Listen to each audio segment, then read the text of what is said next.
Hello, good morning mga dol.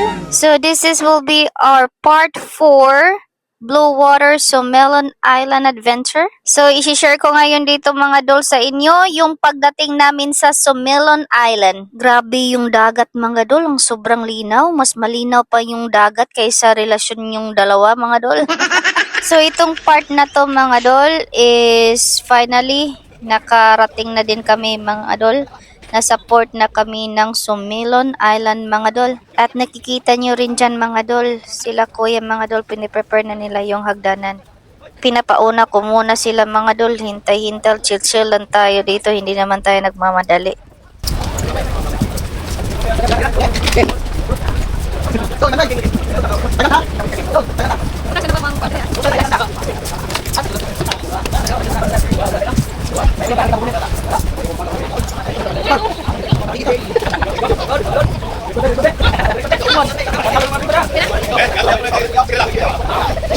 So yun na mga dol, nakita nyo dyan, tumayo na kami para makatawid na kami. And thank you pala sa mga kuya guard dyan sa paggabay sa amin sa pagtawid. Super ganda talaga ng dagat dito mga dol, yan lang talaga masasabi ko. So mga dol, please watch the rest of the video so that makikita nyo kung gaano kahirap maglakad dito sa entrance nila. Nahihirapan ako dito mga dol dahil hindi ako sanay sa ganito. Hindi ako yung tipong taong maghilig mag-hiking o mga ganito. Pero if I were you mga dol, advice ko lang magdala kayo ng tubig. Pero tulad ng sinabi ko sa part 1 ng adventure natin sa Blue Water sa Sumelon Island mga dol, every step is worth it mga dol. Nakita niyo dyan mga dol, yan yung hagdanan ng haba talaga.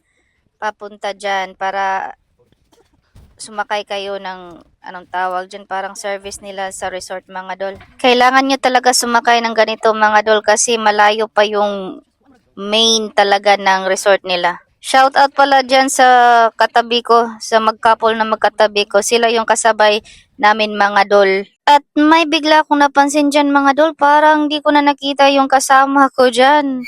Palingon-lingon na ako, hindi ko siya nakikita. Dyan ko lang namalayan pala mga dol na yung kasama ko andun pa sa ibaba. Yung kasama ko dyan mga dol, masama yung pakiramdam niya dyan dahil nga para siyang na may travel sickness yata siya dyan mga dol dahil sa bus. Sobrang rough ng biyahe namin sa bus kanina kaya yun, tinulungan siya ni kuya sa pagdala ng backpack namin. Yung tipong hindi pa siya nakarecover sa bus sickness niya kanina tapos ito pa pagdating namin dito sa Sumelon Island, need mo pang umakyat ng mga ilang steps. At finally mga dol, at umandar na yung sinasakyan namin papuntang main ng resort. So, watch the rest of the video mga dol. Mabilis lang to, fast forward na natin.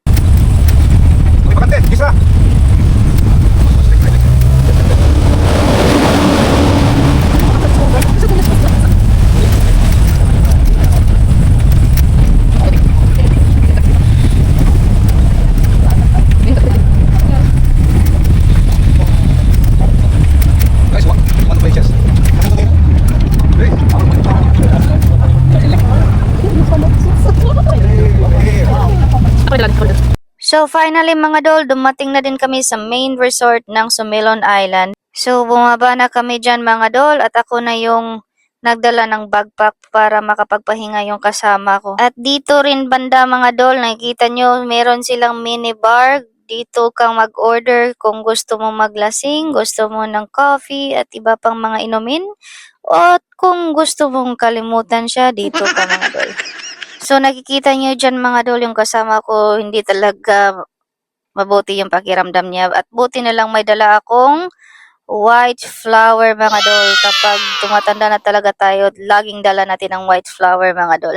So mga dol, that's it for today's video mga dol. Don't forget to comment, like, and subscribe to MG Laagan channel. Thank you for watching and see you on the part 5 Blue Water Sumelon Island Adventure.